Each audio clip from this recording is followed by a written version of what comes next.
Once upon a time, in a certain village, there lived two brothers. The elder was called Nolbu, and the younger was named Heungbu. After their parents passed away, the brothers' personalities and lives grew very different.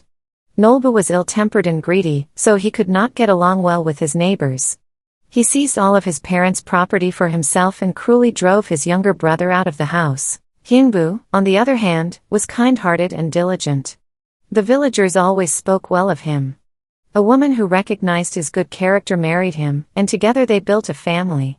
Though they owned nothing, the couple cherished and relied on each other, and in time, children were born. But since Heungbu inherited no wealth, every day was a struggle.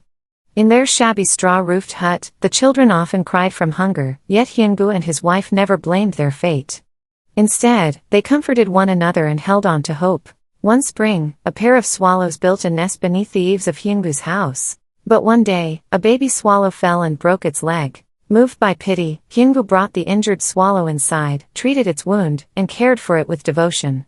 When its leg healed, he released it back into the sky. When autumn came and the swallows flew south, that very swallow returned a favor. It dropped something from its beak for Heungbu, a single gourd seed. Heungbu and his wife planted the seed in their garden. As time passed, the vine grew, and large gourds began to hang in abundance. Poor Heungbu split open one of the gourds, and to his amazement, treasures spilled out: gold, silver, silk, and rice. In an instant, his household became wealthy, and his children no longer went hungry. News quickly spread that Heungbu had become rich thanks to a swallow, and it soon reached the ears of his brother Nolbu. Being greedy and jealous by nature, Nolbu could not stand that his younger brother had suddenly become wealthy. If I do what Heungbu did, I too can gain gold and silver treasures, he thought.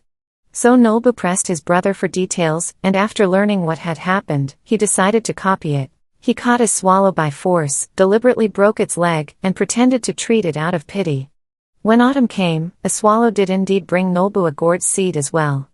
Overjoyed, Nolbu planted it, expecting great fortune. Large gourds also grew abundantly in Nolbu's field.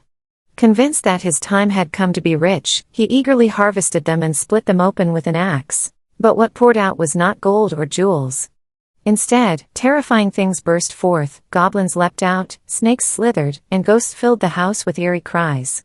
In an instant, Nolbu's home became utter chaos. Amid the turmoil, all the wealth he had hoarded vanished. Nolbu and his wife were left trembling in fear and despair. Having lost everything, Nolbu could no longer endure his misery. At last, filled with shame, he went to his younger brother Heungbu to beg for help. Although Heungbu knew all too well of Nolbu's wrongdoing, he did not resent him. Instead, he welcomed his brother warmly, offering him food and shelter. Thanks to Heungbu's generous heart, Nolbu regained the strength to live again. Only then did Nolbu truly repent for his greed and misdeeds, vowing to live a kind and upright life from that day forward.